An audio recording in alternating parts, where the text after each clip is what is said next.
Hello students, IIT brain में आपका स्वागत। आज हम फिजिक्स में एसएस क्रोटो के प्रॉब्लम 1.36 पर डिस्कस करेंगे। एक बार आप पहले क्वेश्चन सुने। Two heavy balls are simultaneously shot from two spring toy guns arranged on a horizontal plane at a distance 10 metre from each other. The first ball has the initial vertical velocity v1 equal to 10 meter per second, while the second is shot at an angle alpha to the horizontal at a velocity v2 equal to 20 meter per second. Each ball experiences the action of force of gravity and the air drag, which is given by the formula F equal to mu into v, जहां v velocity है, mu का value 0.1 gram पर second given है. Determine the angle alpha at which the balls collide in air. Balls के mass given नहीं है और हमें उस अल्फा की वैल्यू कैलकुलेट करनी है जिसके लिए ये दोनों बॉल्स कोलिजन करें. आप ध्यान से देखें, पहले जो कंस्ट्रक्शन इसके लिए बनेगा पहले उसे समझें. मान लेते हैं इस पोजीशन से एक बॉल को वर्टिकली अपवर्ड डायरेक्शन में थ्रो किया गया है. इस बॉल की वेलोसिटी 10 मीटर पर सेकेंड गिवन है. आप ध्यान देते रहें, इसकी वेलोसिटी v1 10 मीटर पर सेकेंड है और सेकेंड बॉल को इससे कुछ डिस्टेंस पर, डिस्टेंस का वैल्यू भी गिवन है, डिस्टेंस का वैल्यू गिवन है 10 मीटर. इस पॉइंट से 10 मीटर डिस्टेंस पर एक दूसरे पॉइंट से इस 10 मीटर डिस्टेंस की वैल्यू को एस नोटेशन से शो कर रहे हैं. इस पॉइंट से दूसरी बॉल को हॉरिजॉन्टल से अल्फा एंगल बना के थ्रो किया गया है. एंगल अल्फा को हॉरिजॉन्टल से मेजर किया गया है. मान लेते हैं कुछ इस तरह से सेकंड बॉल को थ्रो किया गया है हॉरिजॉन्टल से अल्फा एंगल पे, और इस बॉल की वेलोसिटी यानी कि जो मैग्नीट्यूड है इसका वो दे रखा है 20 मीटर पर सेकेंड. 20 मीटर पर सेकेंड दूसरी बॉल की वेलोसिटी का मैग्नीट्यूड है. आपको यह दिया हुआ है कि दोनों बॉल्स ग्रेविटी और एयर ड्रैग जो कि म्यू इंटू वी फॉर्मूले से दिया जा रहा है उसको एक्सपीरियंस कर रही है. यहां पर ध्यान दें कि एयर ड्रैग का डायरेक्शन हमेशा वेलोसिटी के डायरेक्शन के अपोजिट होता है. उस एयर ड्रैग को F equal to mu v फॉर्मूले से प्रेजेंट किया गया है. इन सभी बातों का ध्यान रखते हुए क्वेश्चन पुटअप किया गया है कि अल्फा की वो वैल्यू बताइए जिस वैल्यू के लिए ये दोनों बॉल्स एयर में कोलाइड करें. तो ध्यान दें कैसे करेंगे इस प्रॉब्लम को. इन सभी कंडीशंस का ध्यान रखते हुए समझे. पहले अगर एयर ड्रैग की बात नहीं चल रही होती तो आप समझते हैं कि जो 20 मीटर पर सेकेंड स्पीड से फेंकी गई बॉल है वो कभी ना कभी इस लाइन पर, इस बॉल के लाइन ऑफ एक्शन पर पहुंचती.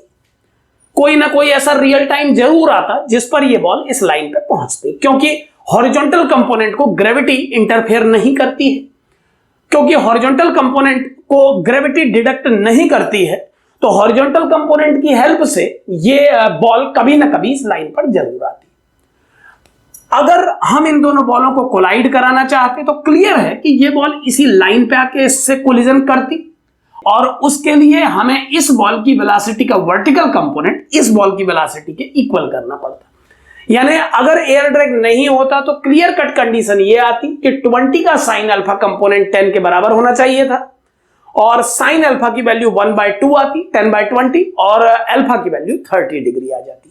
यानी एयर ड्रैग की एब्सेंस में इस प्रॉब्लम को ओरली सॉल्व किया जा पाता. एक बार फिर समझ ले कि अगर एयर ड्रैग नहीं होता तो दोनों बॉल्स की वर्टिकल वेलोसिटी को हम कंपेयर कर देते और अल्फा का वैल्यू 30 डिग्री आ जाता. वर्टिकल कंपोनेंट को हम क्यों कंपेयर करते इस बात को समझें, क्योंकि वर्टिकल कंपोनेंट सेम होने से यह कंफर्म हो जाता कि एक रियल टाइम पे ये दोनों बॉल हैं, ये दोनों बॉल्स एक ही हाइट लेवल पे हैं और अगर इनका हाइट लेवल सेम है तो हॉरिजॉन्टल कंपोनेंट की हेल्प से ये बॉल कभी ना कभी इस बॉल के लाइन ऑफ एक्शन पे आती. अब एयर ड्रैग शामिल करने के बाद जो चेंजेस आएंगे एक बार हम उस पर डिस्कस करेंगे. सबसे इनिशियल इंस्टेंट पे इस बॉल की वेलोसिटी 10 मीटर पर सेकेंड है और इसे अपोज कर रही है ग्रेविटी. ग्रेविटी के फोर्स को मैं mg वेक्टर से शो कर रहा हूं. जी के ऊपर मैंने वेक्टर लगाया है, ये डाउनवर्ड वेक्टर है और दूसरा फोर्स जो इस डायरेक्शन में परफॉर्म करता उसका मैग्नीट्यूड होता म्यू, जो कि 0.1 है, अभी रिक्वायरमेंट नहीं है इसकी वैल्यू लगाने की, इंटू वेलोसिटी 10 मीटर पर सेकेंड होती, यानी म्यू इंटू 10 डाउनवर्ड डायरेक्शन में। इस डाउनवर्ड डायरेक्शन को मैं किसी नोटेशन से प्रेजेंट कर ले रहा हूं, चूंकि कैरेक्टरिस्टिक रिप्रेजेंटेशन में हम अपवर्ड को जे मानेंगे तो डाउनवर्ड को माइनस जे से प्रेजेंट करेंगे, और ऐसे ही एक्स एक्सिस की डायरेक्शन और उसके अपोजिट डायरेक्शन में कंपोनेंट को आई और माइनस आई से प्रेजेंट किया जाएगा। अब इस कन्वेंशन के अकॉर्डिंगली अगर मैं mg को और म्यू इंटू 10 को प्रेजेंट करूं तो कुछ इस तरह से माइनस जे कैप वेक्टर में फोर्सेस इस बॉल के मोशन का अपोज करेंगे, यानी इस बॉल की वेलोसिटी में रिडक्शन के लिए ये कंपोनेंट फोर्स का रिस्पॉन्सिबल होगा। अब एक बार इस तरह पाएं कि ये बॉल v2 20 मीटर पर सेकंड स्पीड से फेंकी जा रही है, सो इसके फ्री बॉडी डायग्राम में एक कंपोनेंट mg वेक्टर वैसे ही परफॉर्म करेगा जैसे इसमें किया है, लेकिन दूसरा कंपोनेंट जो कि एयर ड्रैग है वो वेलोसिटी के अपोजिट ऐसे एक्ट करेगा, और इसकी वैल्यू को मैं म्यू इंटू v2 जो कि 20 है लिख रहा हूं, म्यू इंटू 20, और डायरेक्शन इसका आप इस डायरेक्शन में किसी भी वेक्टर को एज्यूम कर ले, फिलहाल मैं इसे r यूनिट वेक्टर के टर्म में प्रेजेंट कर दे रहा हूं।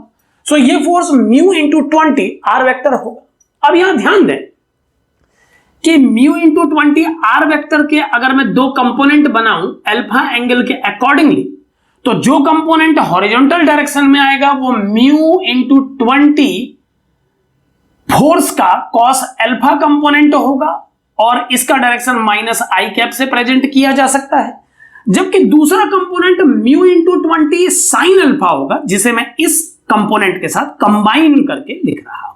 So mu into 20 sine alpha, मैं इसमें फोर्स को ऐड कर दे रहा हूं, और माइनस जे कैप इसका रिजल्टेंट डायरेक्शन है। कुछ ऐसा पिक्चर आप देख पा रहे हैं। सो ये इनिशियल मूवमेंट का पिक्चर है, ये बॉल अपवर्ड डायरेक्शन में जा रही है, अपोजिंग फोर्सेस, ये बॉल इस डायरेक्शन में जा रही है, अपोजिंग फोर्सेस, कुछ कंपोनेंट इधर को कुछ इधर को, ऐसा पिक्चर आपका बन गया है, ध्यान देते रहे।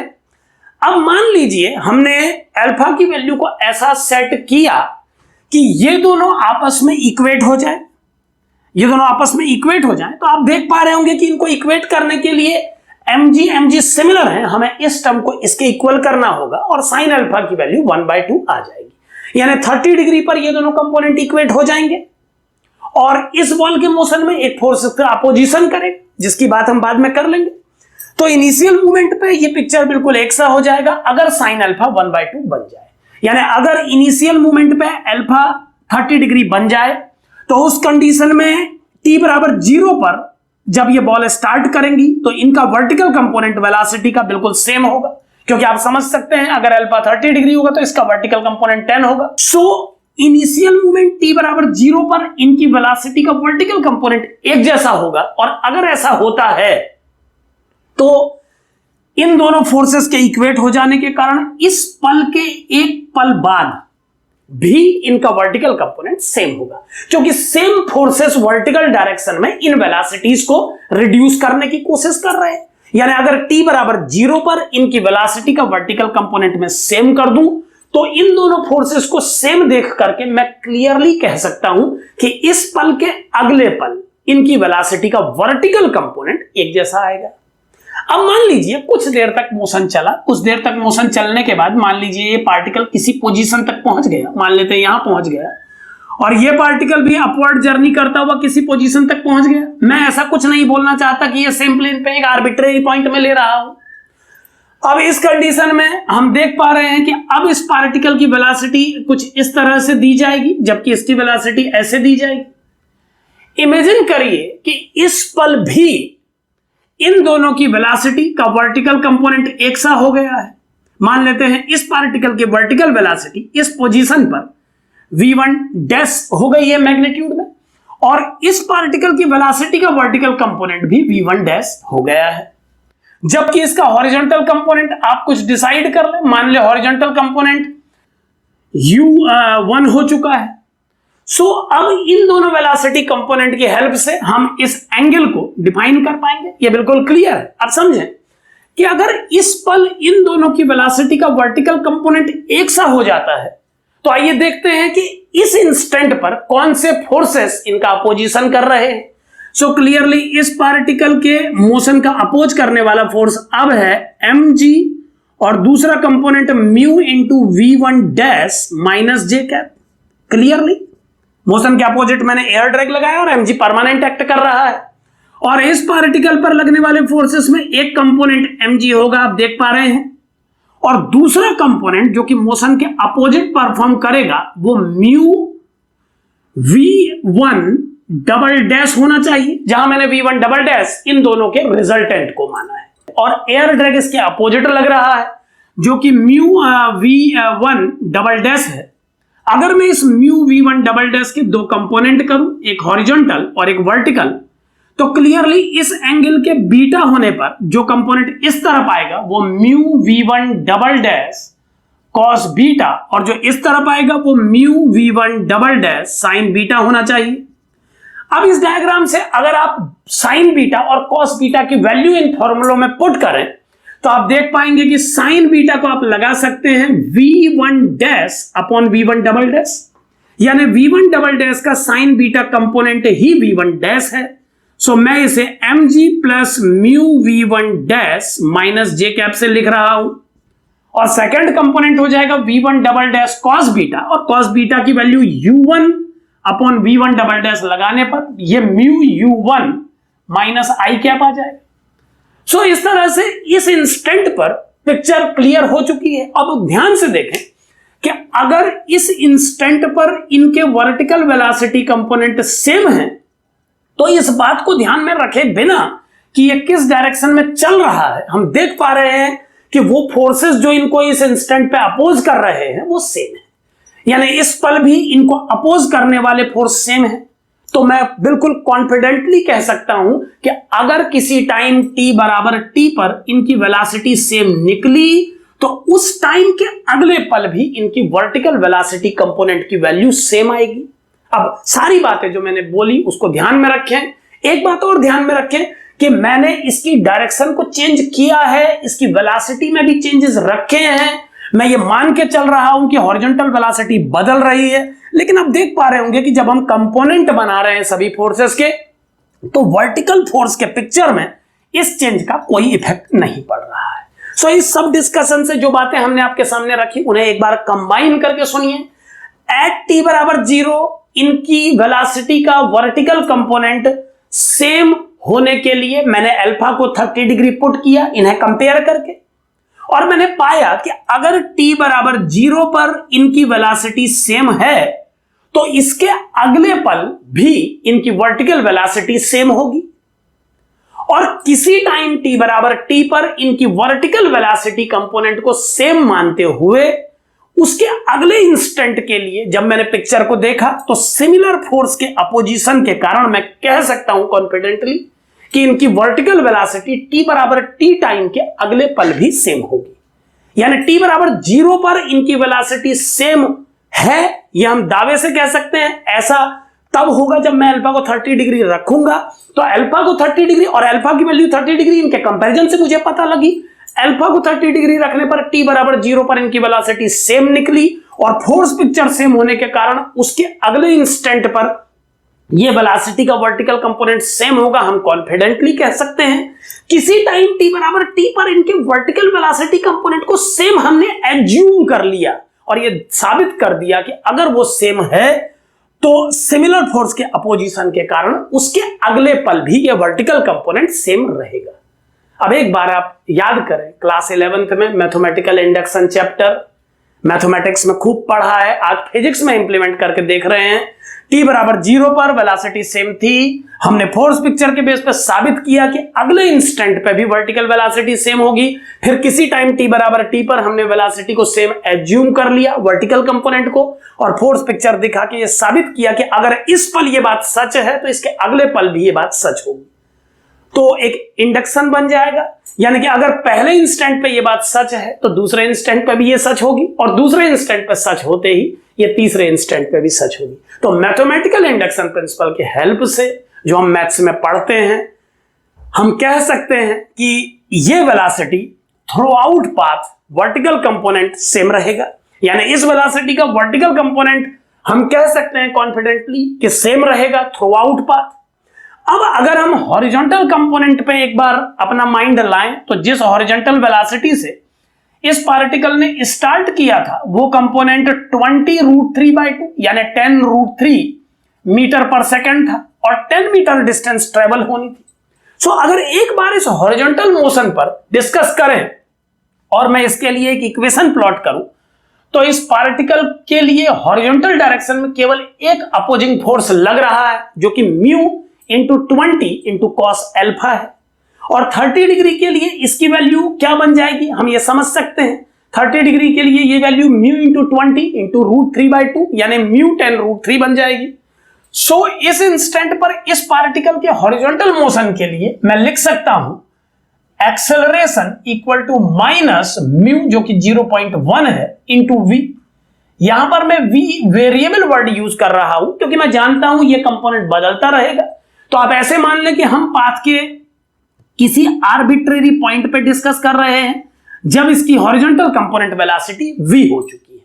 अब a को अगर मैं -0.1 इंटू वी कंसिडर करूं, यहां पर ध्यान रखें कि हम केवल हॉरिजॉन्टल डायरेक्शन में लगने वाले कंपोनेंट के लिए इस इक्वेशन को सॉल्व कर रहे हैं। इस केस में आने वाला a एक्सेलरेशन नहीं है, ये केवल उसका एक कंपोनेंट है। सो अगर मैं a को dv/dt पुट करूं तो dv/dt equal to -0.1 into we बन जाएगा। एक बात यहां पर और ध्यान दें, चूंकि मैं एक्सेलरेशन लिख रहा हूं और ये फोर्स है तो एक मास के टर्म से मैं डिवाइड कर लेता हूं जिसे हम रिक्वायरमेंट के अकॉर्डिंगली पुट करेंगे, क्योंकि क्वेश्चन में बस ये गिवन है कि ये हैवी बॉल्स है जो कि टॉय गन से प्रोजेक्ट की गई है, ये हैवी बॉल है। तो dv/dt equal to -0.1/m into we. अब अगर मैं इसे टाइम के टर्म से फ्री कर दूं तो dv/ds इंटू ds/dt इसे लिख पाऊंगा। अब यहां पर ध्यान दें, कई बार स्टूडेंट dv/ds इंटू ds/dt लिखने में कंफ्यूजन करता है, तो ध्यान दें आप केवल वेलोसिटी के कंपोनेंट पे परफॉर्म कर रहे हैं। सो जो डिस्टेंसेस कैलकुलेट हो रही हैं वो यूनिडायरेक्शनल है। सो वेक्टोरियल प्रॉब्लम्स इसमें क्रिएट नहीं होंगी, यानी अगर ये ए वेक्टर होता तो आप इसको dv वेक्टर बाय dt लिखते और तब आप इस तरीके से किसी वेक्टर को डिनोमिनेटर में नहीं लिख पाते, लेकिन आप एक पर्टिकुलर डायरेक्शन के लिए इसे सॉल्व कर रहे हैं। सो आप इस तरीके के चेंजेस कर सकते हैं। यहां पर v vx है और s को आप x समझ सकते हैं। सो अगर मैं इसको vx और x टर्म में प्रेजेंट करूं तो ये और कंफर्टेबल होगा आपके लिए।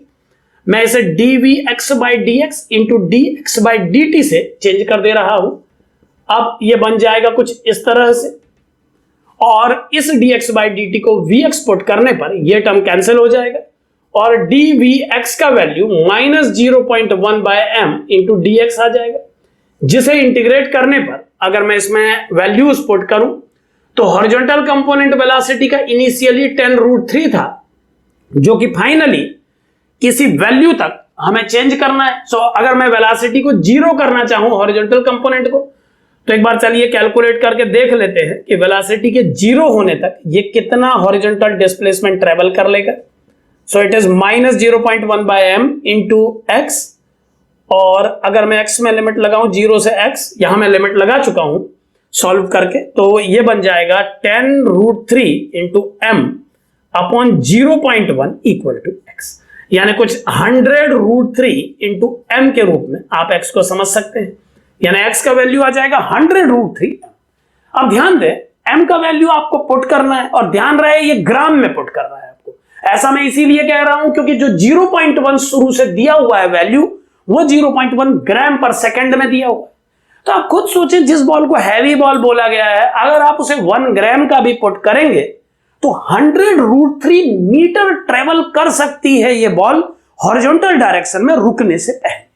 सो हमें केवल 10 मीटर डिस्टेंस ट्रेवल करना है और मैथमेटिकल इंडक्शन से हम ये साबित कर चुके हैं कि जिस प्रोफाइल को ये फॉलो कर रही है, जिस फोर्स पिक्चर से ये मूव कर रही है, उसके अकॉर्डिंगली इसके वर्टिकल वेलोसिटी का सेम रहना निश्चित है फ्रिक्शन के होते हुए भी। सो अगर वर्टिकल वेलोसिटी सेम रहती है और हॉरिजॉन्टल डायरेक्शन में इसकी ट्रेवल्ड डिस्टेंस रुकने तक इतनी ज्यादा है तो यह कहा जा सकता है कि 30 डिग्री पे प्रोजेक्ट करने पर बिना फ्रिक्शन के अगर ये कोलिजन करते हैं एयर में तो फ्रिक्शन के प्रेजेंस में भी ये कोलिजन कर पाएंगे। Thank you.